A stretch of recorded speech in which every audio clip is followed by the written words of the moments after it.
kita pada pagi hari ini. Bismillahirrahmanirrahim. Yang terhormat Bapak Pengawas Binaan Kecamatan Walantaka, yang terhormat Bapak Ustadz Saiful Yasin SPDMM, yang terhormat Bapak Sahroni SPD, yang terhormat Ibu Manduhah SPD, yang terhormat Ibu Siti Ihsaniah SPD selaku Ketua KKG Gugus 1 Kecamatan Walantaka, beserta Bapak Ibu Dewan Guru Gugus 1 Kecamatan Walantaka yang berbahagia. Assalamualaikum warahmatullahi wabarakatuh.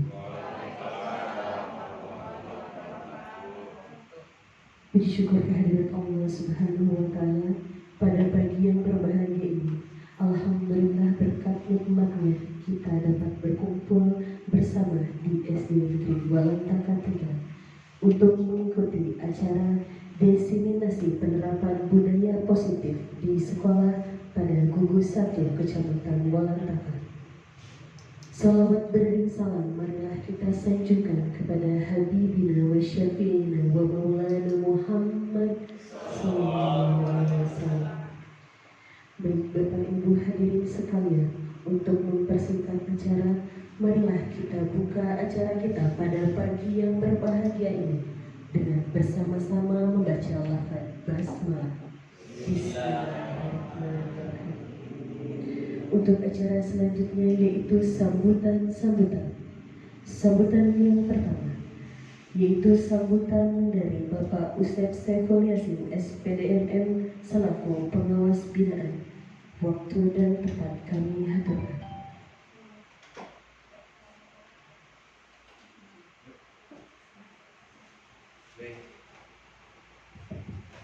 Bismillahirrahmanirrahim.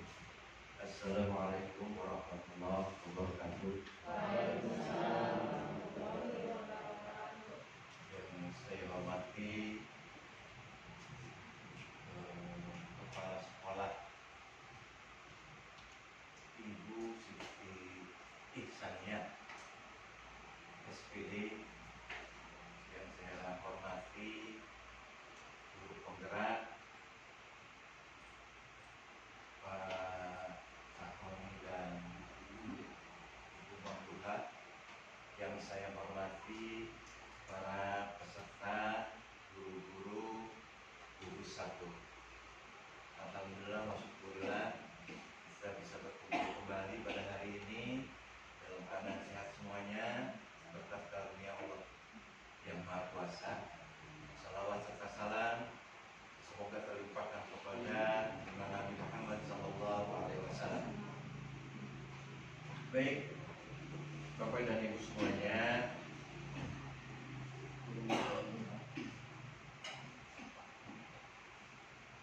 hari ini pada pertemuan kali ini adalah diseminasi budaya positif. Pertanyaannya adalah apa itu diseminasi? Kan gitu ya. Tentu Bapak Ibu ketahui bahwa diseminasi itu pemberian informasi kepada kelompok atau individu supaya mereka tersadar menerima informasi tersebut yang pada akhirnya dapat dilaksanakan di lingkungan kerja masing-masing. Ya, itu diseminasi.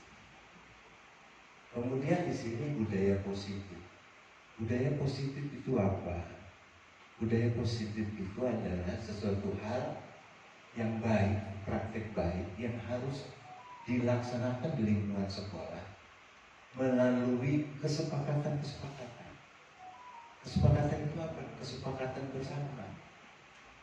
Karena dengan budaya positif itu akan melahirkan kenyamanan di sekolah. Siapa yang nyaman? Warga sekolah. Yang kedua adalah apa?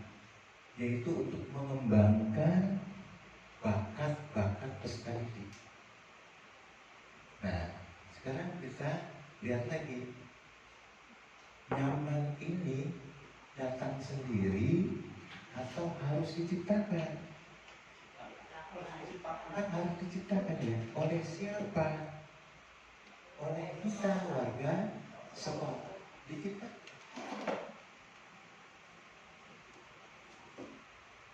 Misalnya tentang yang sudah kita sama-sama juga membuat tim pencegahan kekerasan TPPK, ya. Tidak ada penindasan, tidak ada hukuman dan sebagainya. Nah, diseminasi budaya positif ini yang akan melahirkan kenyamanan dan tadi itu mengembangkan bakat-bakat pendidik yang pada akhirnya akan terjadi peningkatan pengembangan pada satuan pendidikan di lingkungan masing-masing. Nah, itu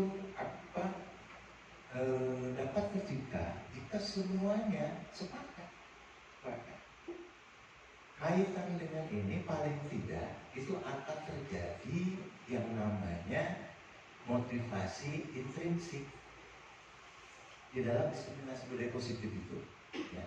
Budaya positif yang dilaksanakan di sekolah itu akan melahirkan motivasi intrinsik. Motivasi intrinsik itu apa? Motivasi yang tercermin dari dirinya, menyadari akan hal yang baik itu. Jadi jangan sampai di sekolah ada siswa yang mengalami kesalahan, melakukan kesalahan, kemudian guru terus melakukan penghukuman. Jangan. Lalu apa yang harus dilakukan? Yang harus dilakukan adalah dengan motivasi fisik. Bagaimana seorang guru bisa memotivasi kesalahan kesalahan siswanya itu menjadi budaya beralih menjadi budaya positif bagi dia.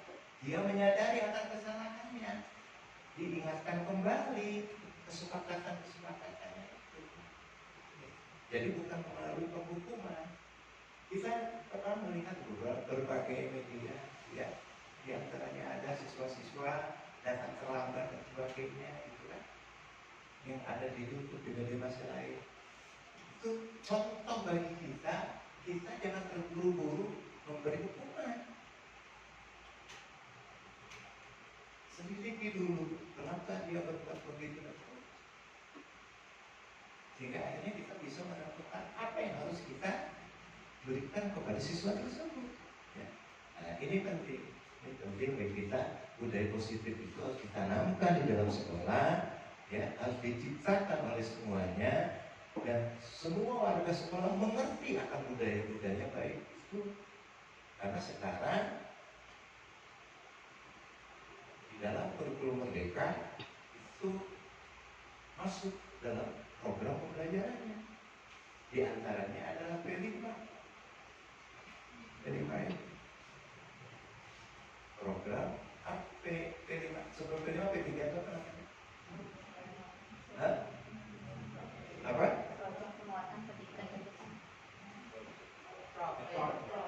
Profil pelajar Pancasila. Nah, nilai-nilai Pancasila itu yang ditanamkan kepada peserta didik sekarang. Nanti peserta didik sekarang ini akan mendapatkan hasilnya nanti. Jadi kita bukan sekedar inteligensi yang dikembangkan, tetapi pengembangan akhlak diikut sertakan di situ, sehingga keilmuannya itu didampingi dengan budaya positif. Jadi tidak terpisahkan. Kalau itu terpisahkan, maka yang terjadi seperti sekarang, banyak hal-hal yang begini, ya Pak, penyalahgunaan, abuse power. penggunaan wewenang yang tidak baik. Nah, oleh karenanya kita sekarang pemerintah melakukan kebijakan-kebijakannya di sekolah-sekolah, melakukan pembelajaran berikutnya ya, supaya sekolah ini melahirkan peserta didik yang terampil, yang cakap, ya, yang inovatif, tetapi dengan tidak meninggalkan nilai-nilai luhur seperti yang diajarkan oleh siapa? Ki Hajar Dewantara. Ya. Nah, nanti akan didalami oleh para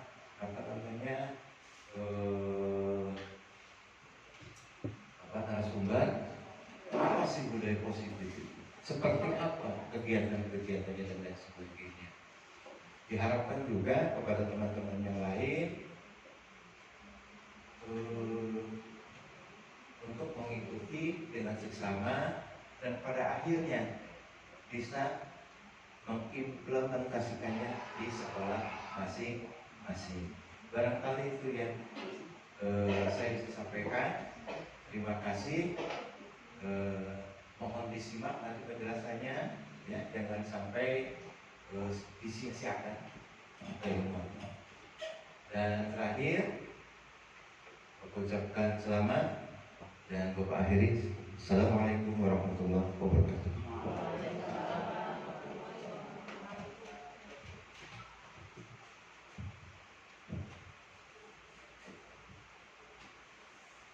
Terima kasih kepada Bapak Ustaz Syaiful Yasin SPD yang telah menyampaikan sambutannya sekaligus membuka acara diseminasi penerapan budaya positif di sekolah pada gugus 1 Kecamatan Walataka.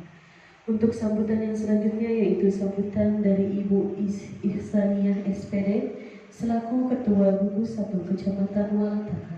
Waktu dan tempat kami haturkan.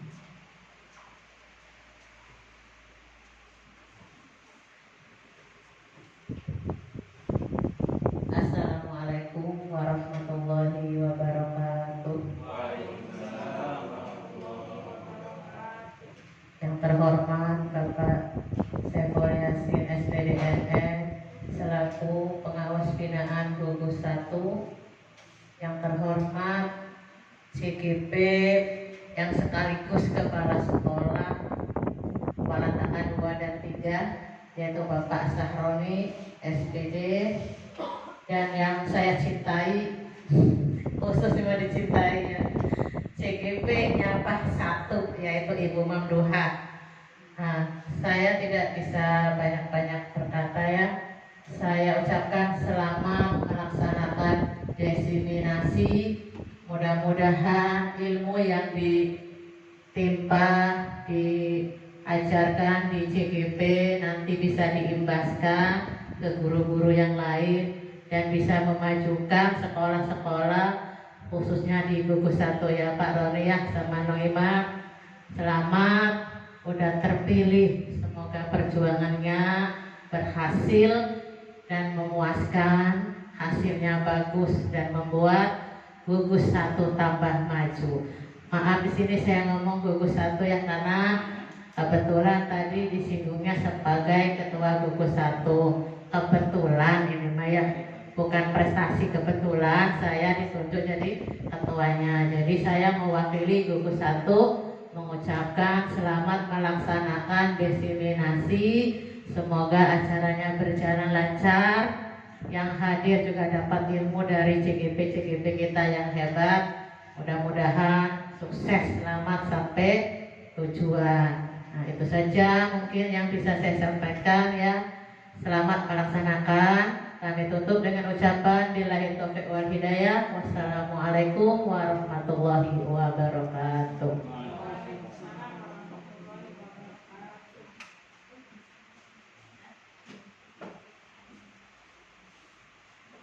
Terima kasih kepada Ibu Ihsaniyah SPD selaku Ketua Gugus 1 Kecamatan Walataka yang telah memberikan sambutannya. Untuk acara selanjutnya yaitu pemaparan materi penerapan budaya positif di sekolah yang akan disampaikan oleh Bapak Sahroni SPD SPD. Demikian Bapak dan Ibu, ya, untuk karena ini naraserinya ada 2 nanti ya. Terima kasih, sementara itu yang dapat saya sampaikan nanti dilanjutkan oleh Ibu Mangguha. Silakan Ibu.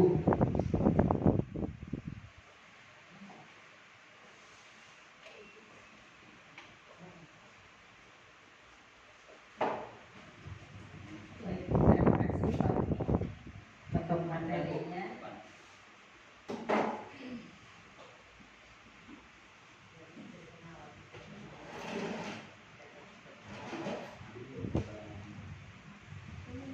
Di Warataka baru 5 tahun, masih banyak yang belum kenal.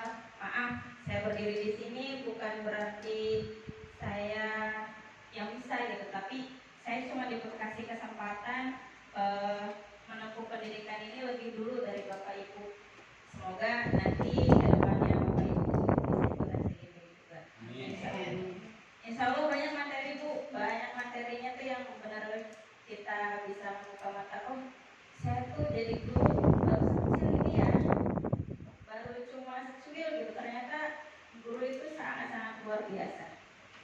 Saya salut sama Bapak Ibu guru semua yang udah pada hebat di sini di Warataka. Mudah-mudahan guru Warataka jadi guru-guru yang hebat, guru-guru yang bisa mengembangkan anak didiknya. Saya ucapkan Assalamualaikum warahmatullahi wabarakatuh.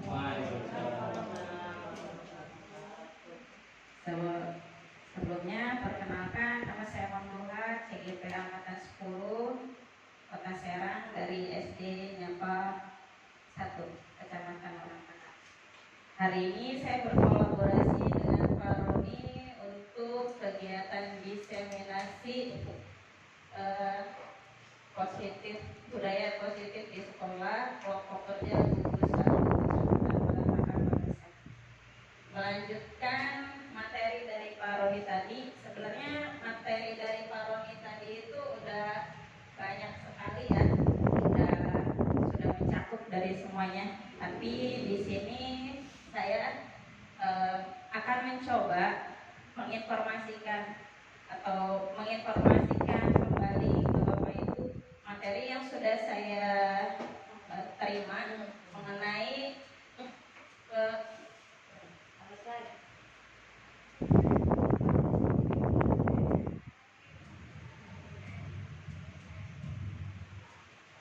udah langsung terima kasih aja ya.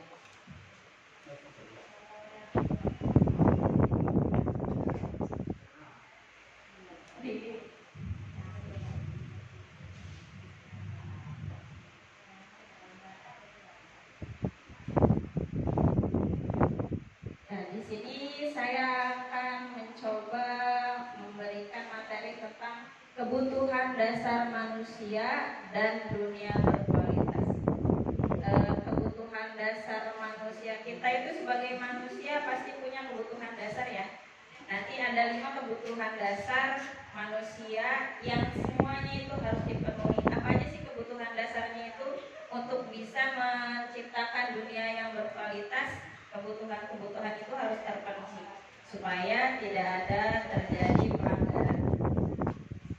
Yang kedua, materinya restitusi posisi 5 kontrol. Posisi 5 kontrol yang di sini apa sih? Posisi kita sebagai guru ya, sebagai pendiri. Kita punya posisi kontrol itu ada 5.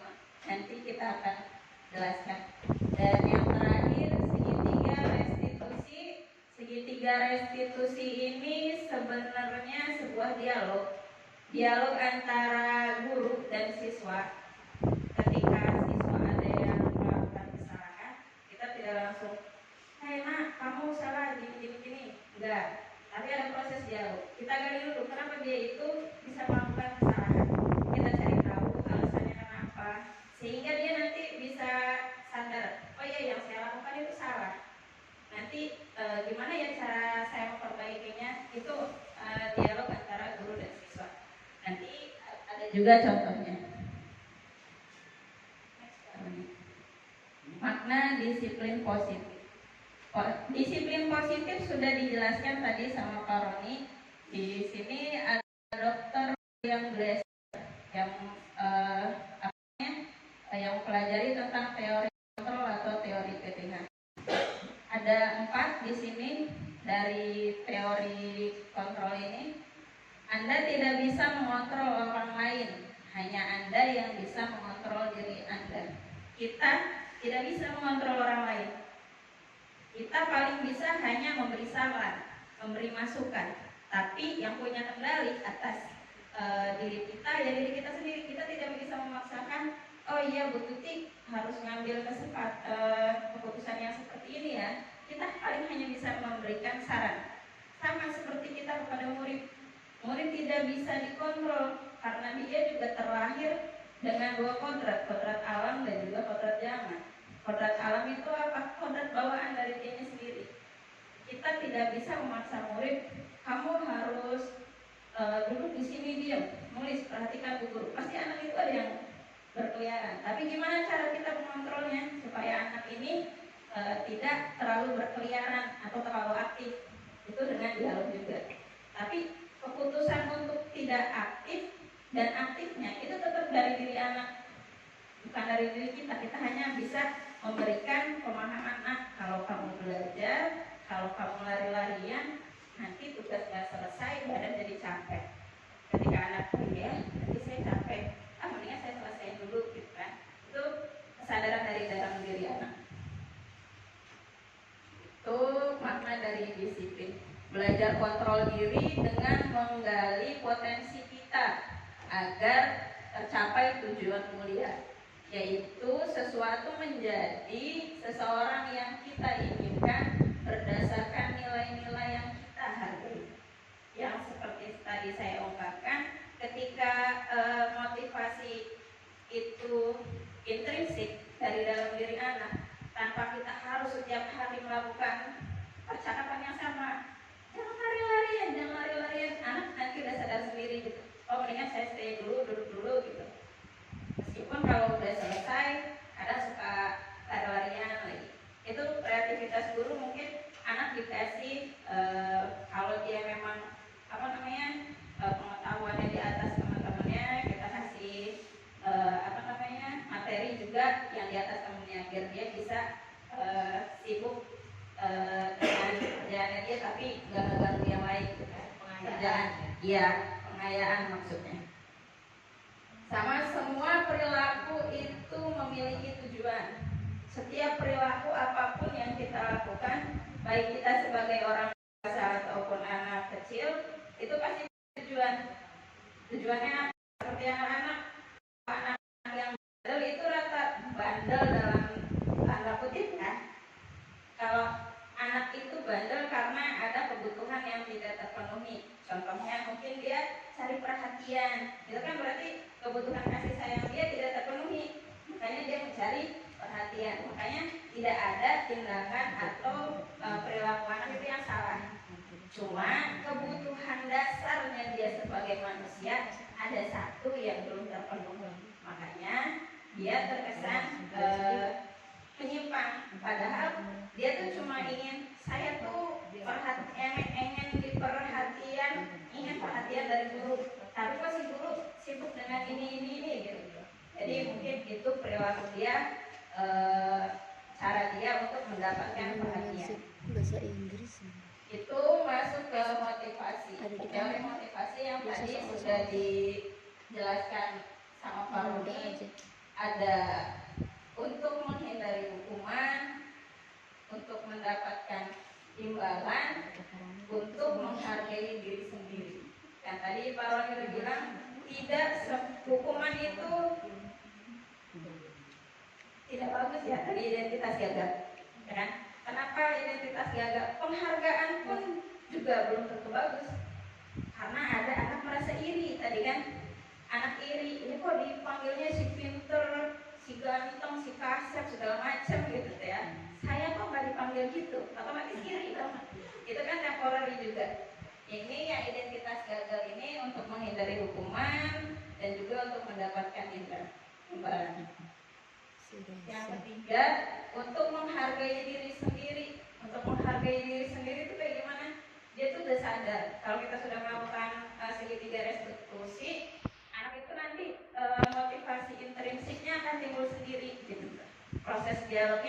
dipelajari.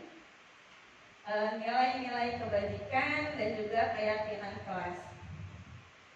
Nilai-nilai kebajikan ini ada mandiri, sabar, gitu kan. Kalau anak misal suka lagi berantem nih sama anak, tiba-tiba dia emosi, harusnya dia bisa mengontrol diri untuk lebih bersabar. Dan dari sabar terus dia juga nanti meminta maaf, itu juga masuk ke nilai-nilai kebajikan. Keyakinan kelas, saya yakin di sini juga udah menerapkan keyakinan kelas. Biasanya di awal itu kan kita ada pembuatan keyakinan kelas ketika awal ajaran baru ya Bu ya. Keyakinan kelas, anak kita dengan murid, guru dan murid sama-sama membuat kesepakatan kelas. Kita di kelas nih harus ngapain aja. Misalkan pembersihan, terus apa lagi? Minta izin, sepakati orangnya baik guru ataupun anak-anak kan tangan. Jadi kesepakatan kelas itu semuanya udah sepakat, mau warga kelas harus semuanya memenuhi sesuatu juga berlaku untuk gurunya. Terus model berpikir menang-menang, kolaborasi dan konsensus menciptakan pilihan-pilihan baru. Di sini ada 5 posisi kontrol. Yang tadi saya bilang 5 posisi kontrol. Guru itu mempunyai 5 posisi kontrol. Yang pertama,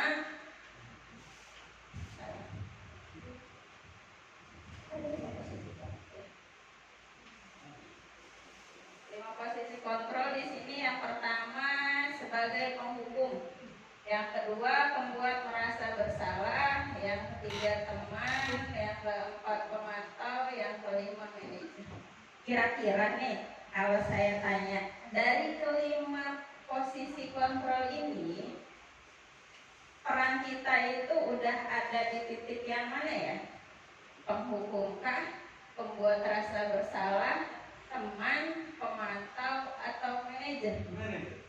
Manajer, good job. Seperti good job. Gimana cepat bisa jadi seorang manajer di kelas menurut Bapak?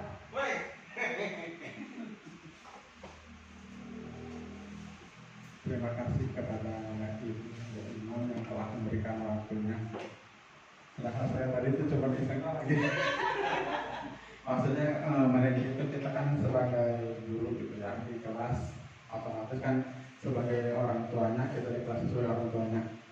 Jadi kita harus bisa memanage dan kita harus bisa membuat aturan-aturan agar si siswa itu bisa mematuhi dan harus dilakukan secara bersama-sama dengan siswa. Maksudnya itu ya. Jadi kita tuh jangan sampai ya kita itu disepelekan oleh siswa.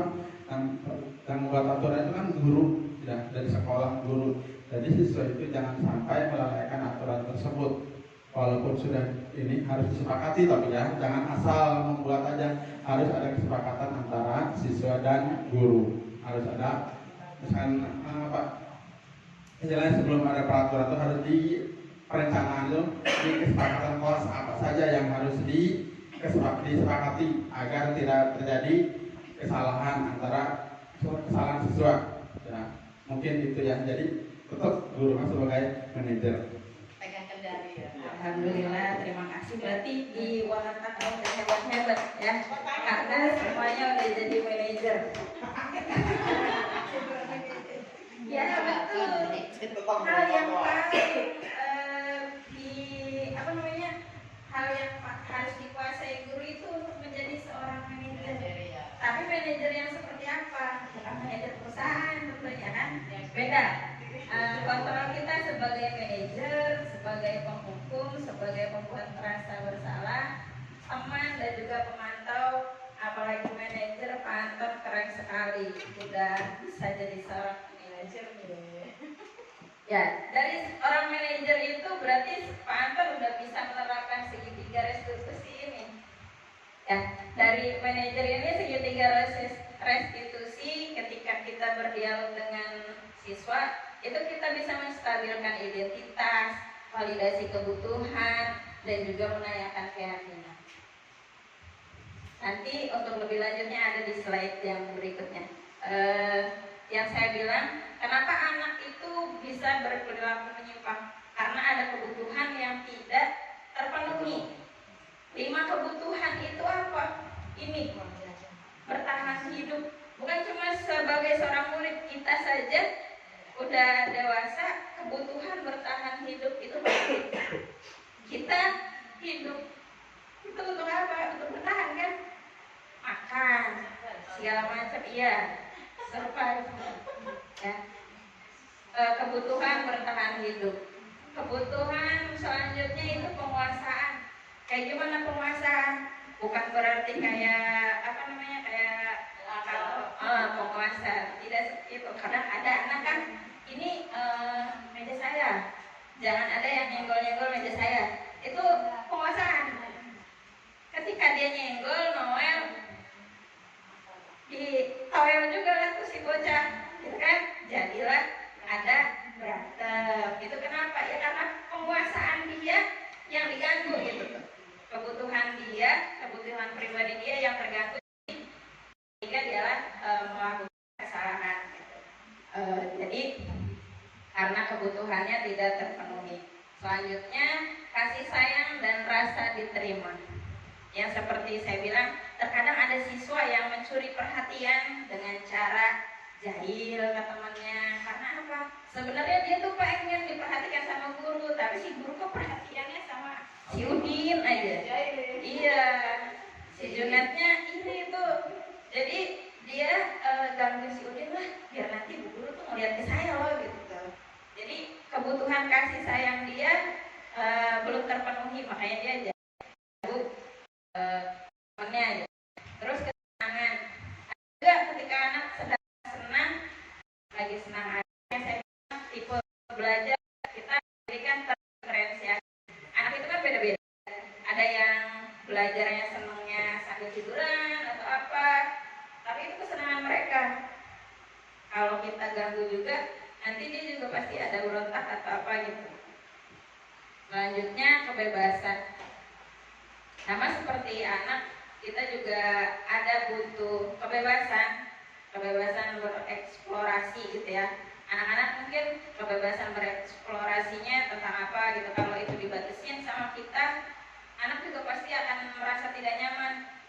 Jadi kita sebagai seorang manajer, kata Pak Anton, emang harus bisa menguasai anak. Kita tahu anak ini karakternya seperti apa, tipe belajarnya seperti apa, biar anak meminimalisir tindakan menyimpangnya atau tidak disiplinnya itu.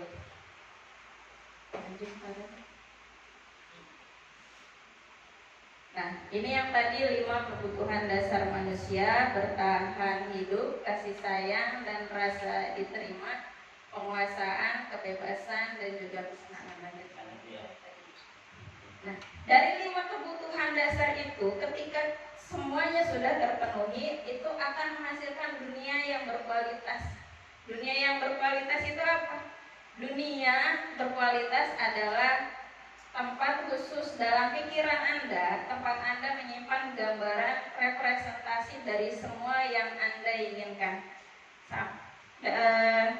Ini dunia berkualitas ini tidak bisa dispesifikasi tiap orangnya, karena setiap orang itu beda-beda kan.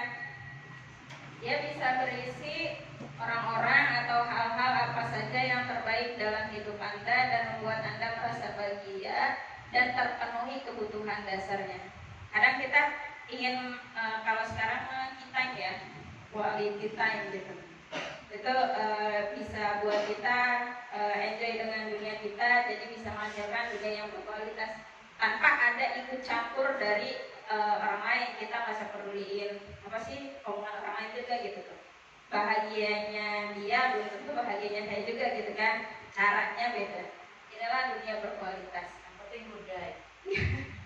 Untuk masuk ke dunia berkualitas, syaratnya itu bahwa sesuatu itu harus terasa sangat baik bagi diri kita dan memenuhi setidaknya satu atau kebutuhan dasar manusia. Terpenuhinya satu atau lebih kebutuhan dasar manusia dari yang tadi itu, bisa ke kasih sayang, terus kebebasan. Kalau kita udah bisa memenuhi satu, itu dunia kita berkualitas banget gitu kan. Ya amin Pak. Kalau kita udah bisa healing, kita udah bahagia. Iya, healingnya gak usah jauh-jauh kayak orang-orang luar negeri, cukup ke pantai Gopeng itu udah kayak bahagia gitu ya. Ya Bu ya. Iya, kalau kita melihat orang gitu kan healingnya ke luar negeri, kalau kita maksain ya nggak bahagia-bahagia karena kemampuan kita cuma ke pantai Gopeng ya bukan ya. Gak usah jauh-jauh ke Anyer. Ingin mendapat perhatian dari KFC. Iya. Itu sih yang utama pengen harus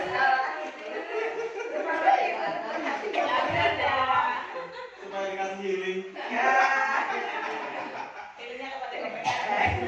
Nggak apa-apa, yang penting kita bisa dapat dunia berkualitasnya ya.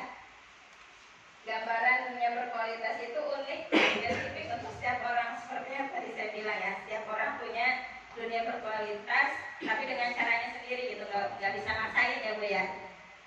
Kalau dikaitkan dengan murid kita itu mempunyai gambaran dunia berkualitas mereka. Tentunya sebagai guru kita ingin mereka memasukkan hal-hal yang bermakna dan nilai-nilai kebajikan yang hakiki ke dalam dunia berkualitas mereka. Bila guru dapat membangun interaksi yang memberdayakan dan memerdekakan murid, maka murid akan meletakkan dirinya sebagai individu yang positif dalam dunia berkualitas, karena mereka menghargai nilai-nilai kebajikan. Kalau kita sudah bisa menerapkan budaya-budaya positif ke dalam diri anak, otomatis anak itu juga akan bisa menggapai dunia berkualitasnya tanpa perlu lagi ada dari motivasi ekstrinsik, tapi anak itu sudah ada dalam dirinya sendiri.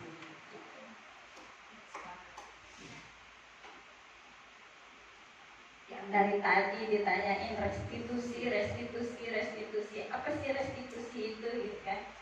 Restitusi itu proses menciptakan kondisi bagi murid untuk memperbaiki kesalahan mereka sehingga mereka bisa kembali pada kelompok mereka dengan karakter yang lebih kuat. Yang seperti tadi saya bilang di awal dan juga udah Pak Roni sampaikan berkali-kali tentang restitusi. Restitusi itu dialog antara guru dan murid. Kadang kita di sekolah pernah melihat ada siswa yang melakukan kesalahan atau jahil sama temannya. Itu kita bisa panggil, kita melakukan dialog, kita tanya anak itu dengan melakukan segitiga restitusi. Restitusi juga merupakan proses kolaboratif yang mengajarkan murid untuk mencari solusi untuk masalah mereka dan membantu murid berpikir tentang orang seperti apa yang mereka ingin menjadi. Ini maksudnya tujuan mulianya ya, dan bagaimana mereka harus memperlakukan orang lain. Ketika mereka melakukan kesalahan itu kan pasti ada alasannya. Dan kita sebagai seorang guru, sebagai seorang manajer, itu kita harus bisa mencari tahu alasannya kenapa sih ini anak bisa melakukan kesalahan. Kita gali itu. Jadi kita jangan langsung bilang anaknya, kamu bandel, kamu nakal, tapi di balik itu pasti ada sejuta alasan dia untuk melakukan itu. Posisi 5 kontrol nih, yang dari tadi dibahas itu kan posisi 5 kontrol, yang tadi Pak Roni udah bahas juga identitas gagal. Identitas gagal itu ketika kita menjadi seorang penghukum atau pembuat merasa bersalah. Ketika pertanyaannya tuh bisa kayak gini, ketika menghukum kita kan langsung tuh menghardik, menunjuk, menyakiti, menyindir. Itu posisi kita sebagai seorang guru. Ketika kita langsung ngejas, ketika anak melakukan kesalahan, kamu tuh ya bandel gini-gini, nggak nurut gini-gini, itu otomatis anak itu pasti tersakiti hatinya. Itulah penghukum gitu ya. Dan ini gagal memberontak atau menyalahkan anak, gara-gara kamu si ini nangis katanya gitu kan, itu masih posisi hukum juga. Ini identitas gagal. Ini masih motivasinya ekstrinsik ya, cuma untuk menghindari hukuman gitu. Terus kalau pembuat merasa bersalah itu kayak gimana sih? Seharusnya ibu kecewa ya, kamu gini-gini, kamu itu nggak dengerin kata-kata ibu. Ini masih pembuat merasa bersalah, tapi masih masuk kategori identitas gagal. Murid meletakkan guru dalam, maafkan saya, ini kan anak-anak masih merasa rendah diri. Ketika dia dibilang kayak gitu kan, gara-gara kamu, oh iya ya, saya yang salah. Jadi anaknya tuh merasanya rendah diri gitu. Ini juga masih masuk identitas yang gagal. Menjadi seorang teman, kadang kita, ayo lo bantuin ibu, nanti tuh ada kepala sekolah, nanti kalau ibu dia sama kepala sekolah kamu bantuin ya, yang nurut ya. Itu tuh sebenarnya emang kelihatan bagus, tapi apa sih namanya, masih udah sukses, tapi ini masih motivasinya dari eksternal, belum dari diri anaknya sendiri.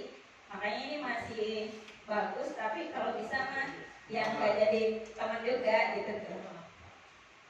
Pemantau, posisi pemantau itu apa peraturannya? Kalau anak ngelakuin kesalahan gitu kan, emang kamu gak tahu aturannya katanya gitu kan. Itu tuh masuk posisi pemantau. Sama ini menitik beratkan pada sanksi atau hadiah. Ini juga masih ekstrinsik. Benar kata Pak Anton, kalau identitas berhasilnya itu kontrol dari dalam diri, yaitu ya sebagai seorang manajer, karena dia menghargai dirinya sendiri, mengajukan pertanyaan-pertanyaan apa yang kita yakini, apa yang kita kerjakan untuk memperbaiki masalah ini. Ini bisa kata-kata dari gurunya ya. Terus hasilnya juga untuk menguatkan pribadi, kaitannya dengan dunia berkualitas. Murid meletakkan dirinya sebagai individu yang positif dalam dunia yang berkualitas. Muridnya pasti berkata, gimana caranya saya bisa memperbaiki keadaan. Dampak bagi muridnya, murid bisa mengevaluasi diri bagaimana cara memperbaiki dirinya sendiri. Jadi sebenarnya anak juga ketika melakukan kesalahan, dia sadar dia itu salah. Dia juga tahu solusinya. Ketika dia mukul temannya, dia salah, iya bu saya salah pukul teman saya. Terus gimana cara kamu memperbaiki keadaan ini gitu kan? Pasti dia bilang, udah bu saya minta maaf gitu kan. Jadi sebenarnya dia tuh udah punya solusinya sendiri gitu kan, dari dalam dirinya dia. Dengan dialog bisa tuh timbul tuh dari dirinya dia sendiri tuh nilai-nilai kebajikannya. Ini ada posisi maklum dari hukum, apa namanya,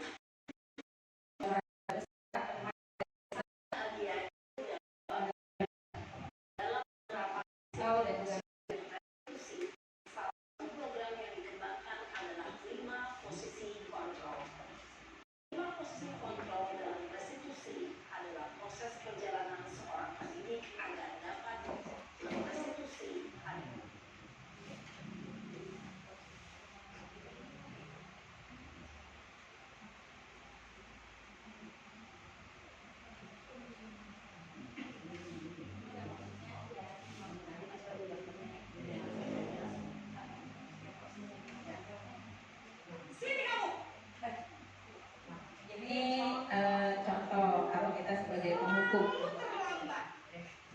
Kamu deh pasti terlambat. Aku saya Apa coba? Alasan kamu apa lagi? Kapan sih kamu tidak terlambat? Malas sekali ya kamu jadi anak. saya Dasar pemalas. Gak kapok-kapok sih kamu. Sudah berapa kali terlambat? Sana, kamu keliling lapangan basket 2 kali. kenapa saya harus keliling lapangan basket, Bu? Kenapa? Kamu melawan ibu. Berani-beraninya jawab. Sudah terlambat, masih berani jawab pula. Sekarang Nah, di posisi ini nih kita ada di posisi apa? Dari 5 Hukum. matematik, ya kan? Iya, terus melakukan hukuman fisik, itu otomatis menyakiti hati siswa. Ya, ya kapok-kapok. Jadi Pak.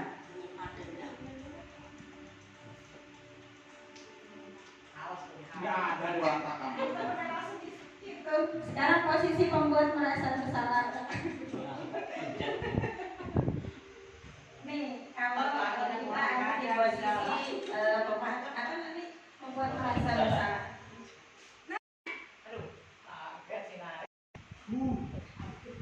Iya. Kamu kenapa terlambat lagi, Nak? Ya Tuhan, Naren. Kamu senang ya bikin ibu susah ya? Kalau kamu terlambat lagi, nanti ibu tegur bapak kepala sekolah, Nak. Di sana ibu tidak bisa anak kamu. Duh, gimana ini? Maaf Bu, Gusti Naren. Kamu suka ya kalau ditegur bapak kepala sekolah? Ya. Terus, sekarang ibu harus tulis apa ini di buku absen? Ini kamu sudah sering lambat loh. Ibu harus apa coba? maaf. Ya sudah, lain kali jangan bikin ibu susah lagi, Nak ya. Ibu akan kuat lagi kalau begini terus. Jangan kalau ibu ditegur bapak kepala sekolah. Cepat kelas. Maaf sekali.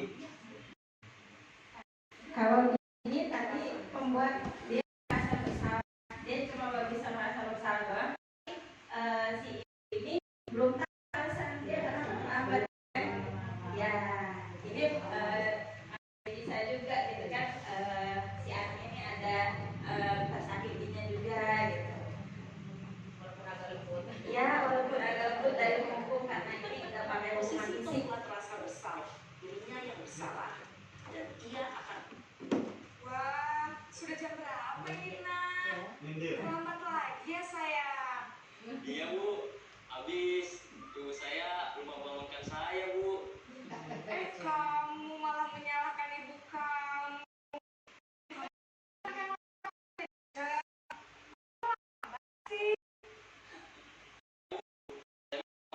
Tadi jadi saya sedang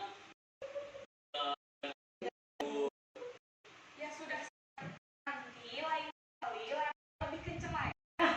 Biar nggak terlambat lagi. Bikin senang demi ibu. Bu. Ya sudah, ibu beresin absen kamu. Kamu ini ada saja. Ya, yang ini posisi kontrol karena dia kan demi ibu gitu ya. Jadi kita posisikan diri kita sebagai temannya dia supaya dia mungkin bisa berperan itu lanjut Pak.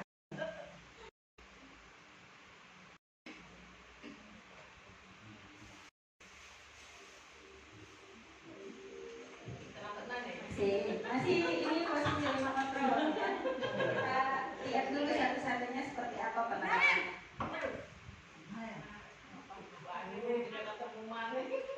Selamat pagi Bu.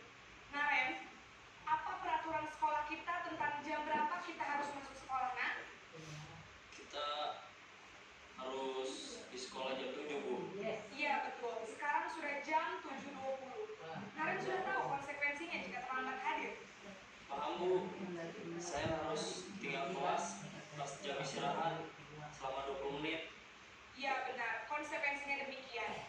Jadi nanti jam 9.30 pas istirahat, kamu harus tinggal di kelas, kerjakan tugas tambahan untuk ketertinggalan kamu, ya?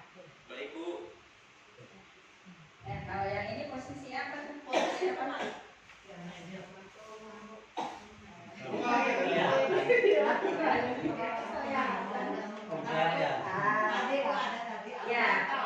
pemantau. Ya, pemantau itu tadi kan bisa dilihat ibu kan langsung pertama, kamu tahu aturannya seperti apa? Dia tahu. Dan intonasi dari hukum membuat masalah juga pemantau, intonasi dari bicara gurunya kan kita lihat ya beda. Nah sekarang posisi seorang manajer dari Pak bilang Meja.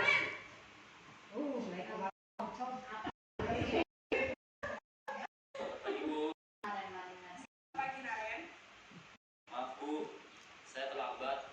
Iya, sekolah masuknya jam 7, sekarang sudah jam 7.20. Jadi sekarang bagaimana ini Naren? Maaf Bu, saya lupa setel alarm saya semalam.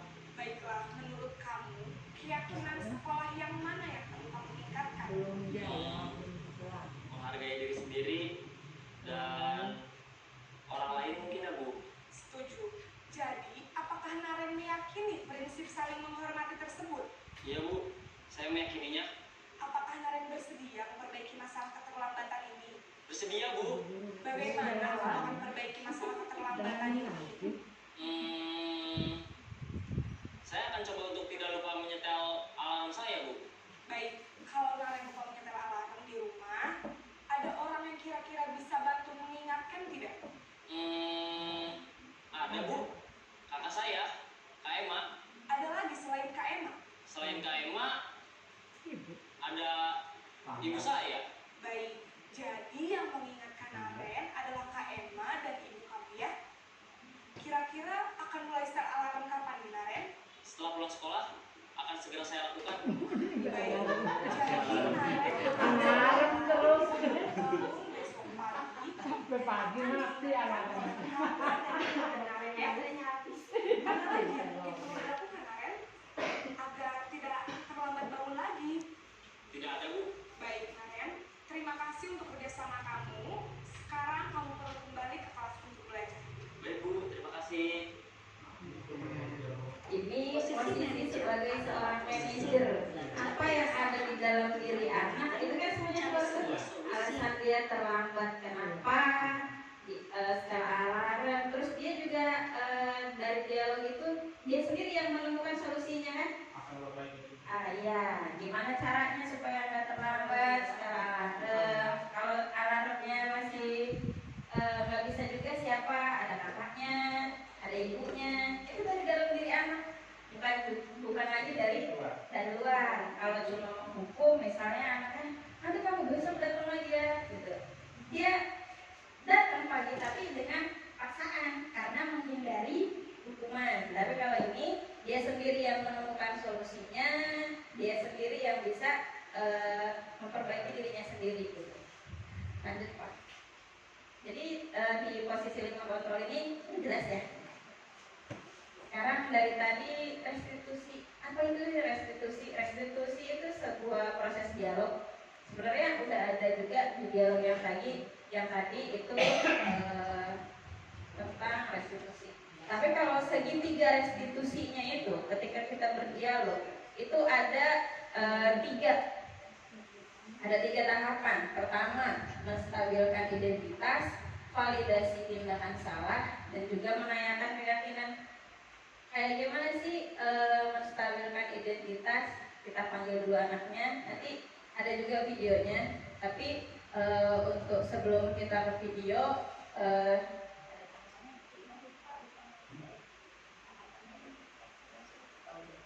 nih, segitiga restitusi ini yang pertama menstabilkan identitas. Kita ketika membuat kesalahan, kita panggil anaknya kan, setiap orang pasti pernah melakukan kesalahan. Kamu bukan satu-satunya yang pernah melakukan kesalahan ini, gitu. Itu kata-kata yang mungkin yang biasanya terucap dari guru ketika kita melakukan restitusi. Tahapan awalnya menstabilkan identitas, dan juga yang kedua validasi kebutuhan. Tadi dari dialog yang tadi kan, kamu tentu punya alasan mengapa melakukan ini. Nah, tadi kenapa kamu terlambat gitu kan, pasti ada alasannya. Terus selanjutnya, adakah cara yang lebih efektif untuk mendapatkan apa yang kamu butuhkan? Tadi kan gimana caranya supaya nggak terlambat lagi. Yang ketiga itu menanyakan keyakinan, nilai-nilai apa yang kita sepakati. Tadi peraturannya jelaskan nilai apa yang udah kita sepakati. Terus kamu ingin menjadi orang yang seperti apa? Itu dari dialog di proses segitiga restitusi ini. Pak, kayaknya langsung ke video ya. Ini penerapan restitusi yang saya buatkan videonya. Ketika di kelas ada murid saya, Akila, dia tidak terima pelajarannya, selalu dicontek oleh Intan. Ia marah dan tidak dapat menahan emosinya sampai menggubrak meja.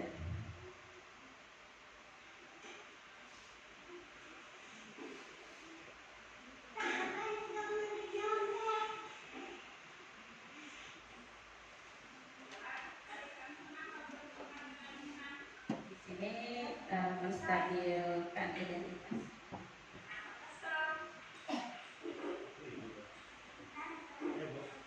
Ya.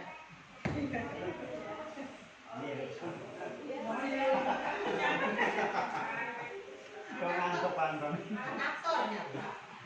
Ini aktornya. Validasi tindakan salahnya.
Ya, gitu aja.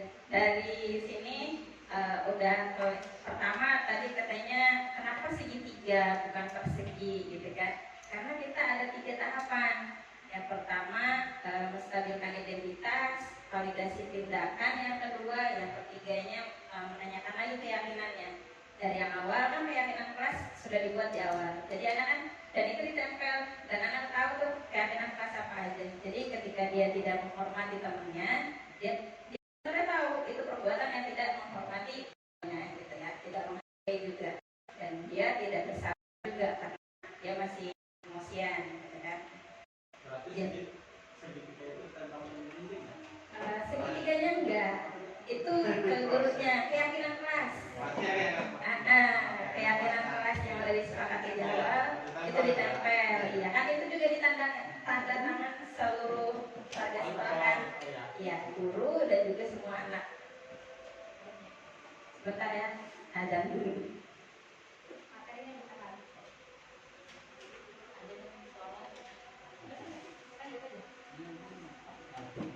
Bentar lagi. Udah sih, ada yang mau ditanyakan lagi kan? Ya. Bukan murid ya. Memang bukan. Ya. Misalnya ada guru udah sifatnya begitu yang marah aja. Itu kitanya mesti gimana? Jadi dia marah aja murid semua yang seperti tayangan yang pertama. Sebagai penghukum,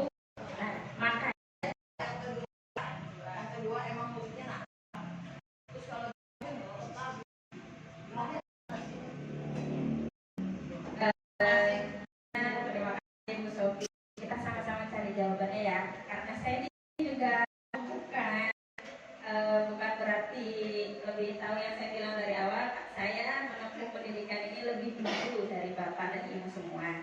Tapi saya juga pasti punya banyak kekurangan. Jadi saling introspeksi, introspeksi, saling menguatkan aja kalau saya salah. Mungkin Pak Roni dulu yang menjawab.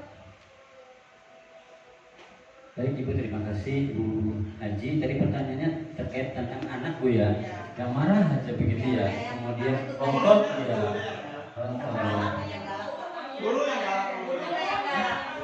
Gurunya galak. Sebagai penghukum, gurunya sebenarnya jelas aja, tegas aja. Oh begitu. Berarti si guru tersebut memposisikan dirinya kepada posisi penghukum. Ya, terus gimana nih kita melihat seandainya kita nih sebagai gurunya gitu menegurnya gimana? Oh sebagai gurunya ya. Baik, memang sebelum kan di awal itu membuat keyakinan kelas harusnya ya. Keyakinan kelas itu disampaikan. Kan ada sosialisasi harusnya ya, disepakati bersama. Ya berarti beliau itu belum menerapkan segitiga restitusi Ibu. Jadi dia hanya tahu pada posisi kontrolnya penghukum. Ya penghukum. Dan itu memang harus ada kontrol dari kepala sekolah kan. Manajer sekolah tersebut.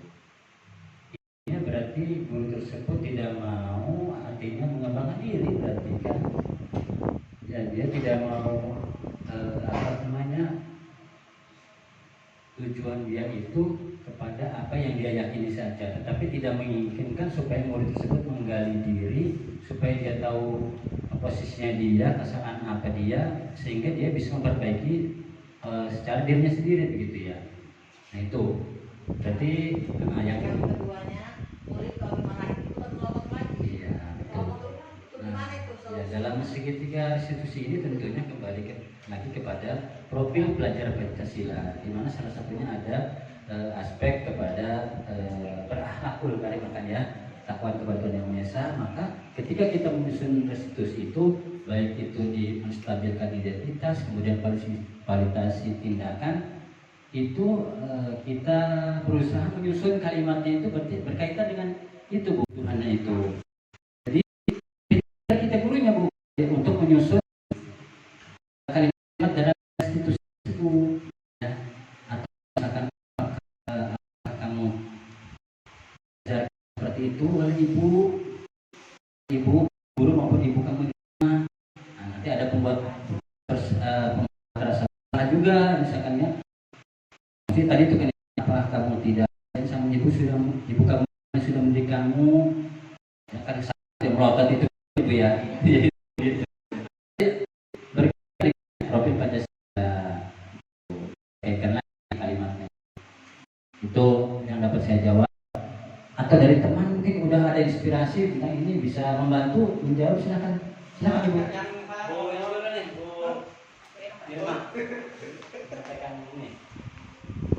Izin menjawab Ibu pertanyaan terkait ada guru yang melakukan memposisikan diri sebagai penghukum. Kalau menurut saya segitiga restitusi ini tidak hanya diterapkan untuk murid, tapi bagi kita juga Bu. Posisinya kepala sekolah. Kepala sekolah menerapkan segitiga restitusi pada guru tersebut. Kita bisa bertanya, Bu, kalau Ibu ketika membuat kesalahan langsung diomelin sama kepala sekolah, bagaimana perasaan Ibu? Maka segitiga restitusi itu bisa diterapkan untuk guru juga.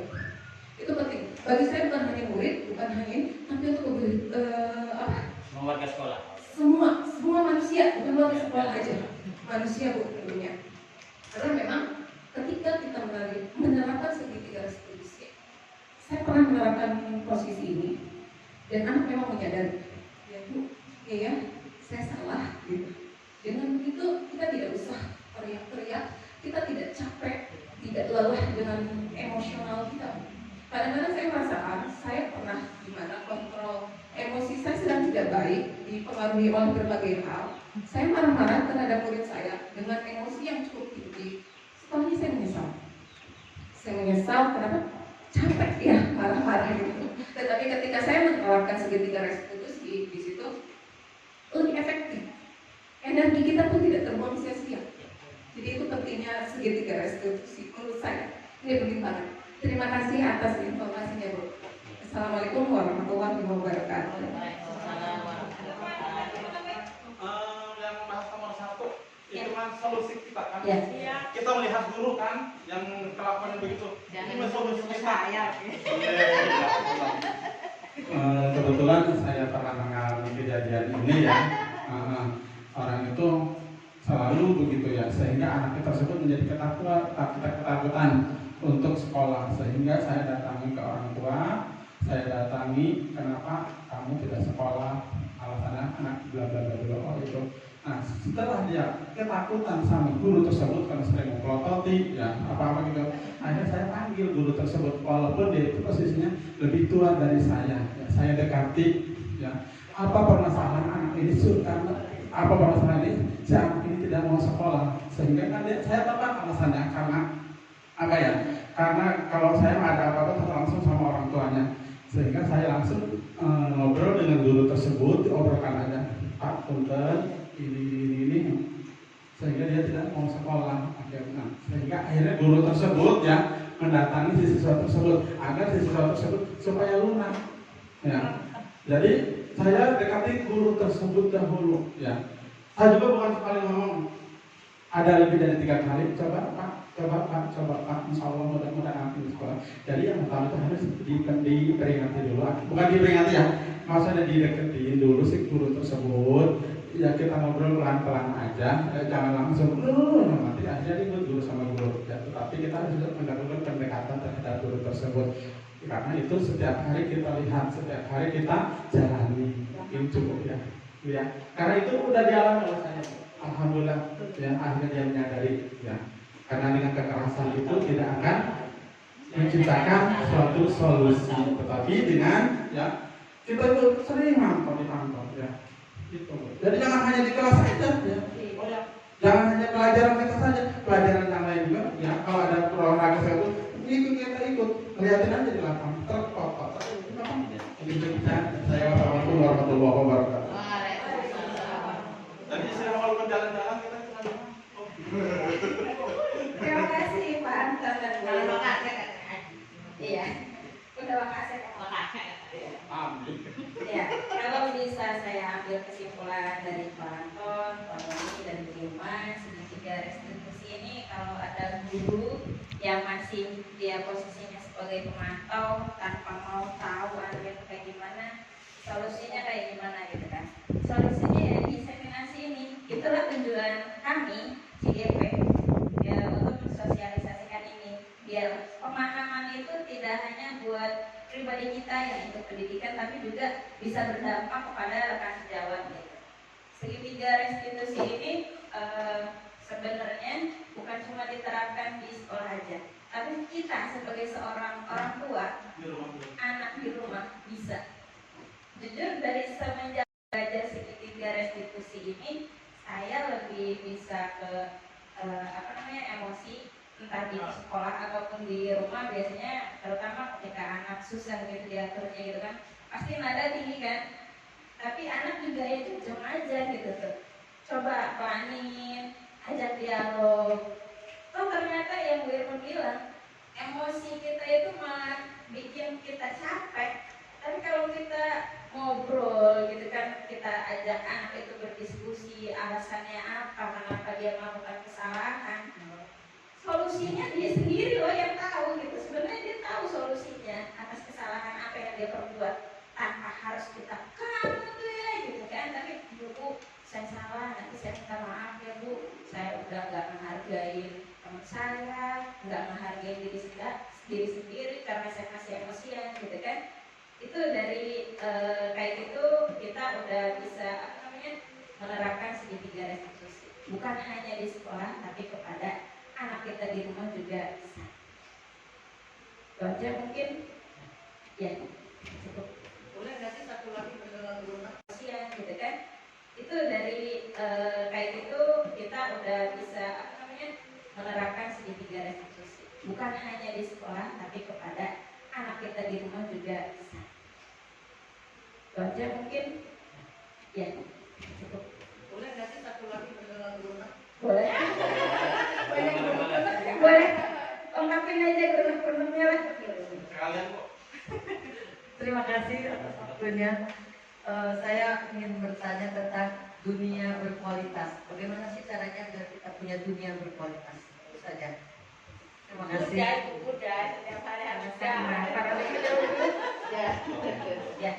Dunia berkualitas itu yang tadi disampaikan itu sebenarnya apa yang ada di keinginan kita. 5 kebutuhan dasar. Kalau kita bisa memenuhi salah satunya dari kebebasan, kasih sayang, diberi perhatian, terus apa penguasaan, gitu kan? Dari 5 kebutuhan dasar ini, kalau survive, kita tuh ngerasa kalau kita survive ini, nggak usah jauh-jauh aja. Tanggal 1, tanggal 2, tanggal muda lah. Rasanya kan dunia kita berkualitas banget gitu, ya nggak sih? Biar kami gendut, nggak usah baca. Ada apa ya? Ya kan? Kita nggak usah ibu-ibu lah, contohnya ibu-ibu nyuci baju, tahu-tahu di kantong ada uang 100.000, dan kan 100.000, 5.000 aja rasanya senang banget. Dunianya berkualitas banget gitu kan? Dunia berkualitas itu nggak bisa dispesifikasikan Bu, karena tiap orang itu beda-beda. Saya dapat uang 5.000 udah segitu bahagianya, belum tentu Pak Anton. Kenapa Anton biasanya miliaran gitu kan?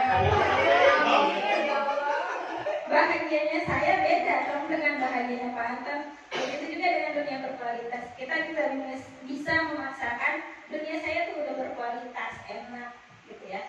Tapi orang lain melihat belum tentu. Misalnya saya ikut CGP, oh dunia saya udah berkualitas.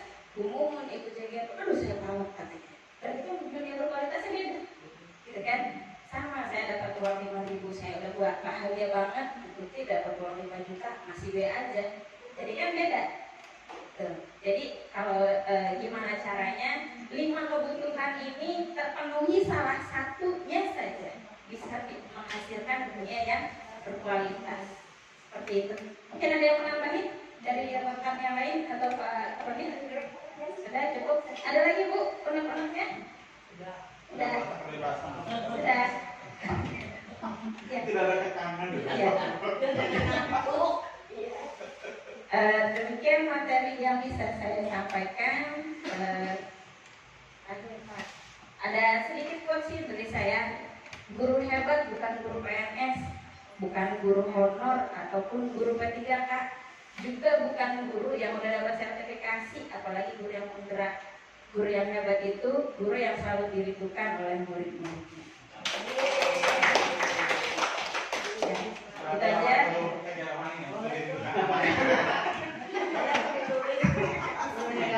Pernah dengar? Pasti banyak kesalahan yang bisa saya buat, atau ada kata-kata yang kurang berkenan, atau ada kata-kata yang salah. Saya mohon dibongkarkan, minta maaf yang selebar-lebarnya, karena saya di sini juga masih belajar. Demikian dari saya. Terima kasih. Wassalamualaikum warahmatullahi wabarakatuh.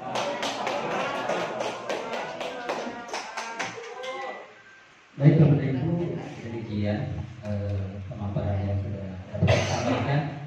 Sebelum ditutup kami ucapkan terima kasih kepada Bapak Ibu yang sudah hadir pada kegiatan diseminasi penerapan budaya positif di sekolah ini. Sebelum ditutup harusnya skripnya di awal. Ya, saya ada speaking atau ada kerja sedikit ya. Saya ada speaking sedikit. Bapak ini mohon fokus ya. Kalau saya tanya yang ini berapa? Jawabannya 1. Yang ini berapa? 1. Kalau yang ini berapa? 2. Kalau yang ini berapa? Sedangkan yang ini berapa? 3. Ulang ya. Yang ini berapa? 1. Yang ini berapa? 1. Sedangkan yang ini ini berapa? 3. Ya bagus, ada yang fokus, ada yang tidak fokus.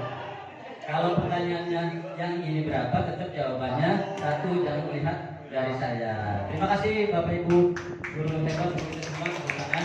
Kembali lagi kepada Ibu moderator. Terima kasih kepada Bapak Sahroni SPD dan Ibu Mamduhah SPD yang telah memberikan pemaparannya tentang penerapan budaya positif di sekolah. Alhamdulillah kita beranjak ke acara yang terakhir yaitu penutup. Marilah kita tutup acara kita pada siang hari yang berbahagia ini dengan bersama-sama membaca lafaz hamdalah. Saya selaku moderator mohon maaf. Wabillahi taufiq wal hidayah. Wassalamualaikum warahmatullahi wabarakatuh. Waalaikumsalam warahmatullahi wabarakatuh.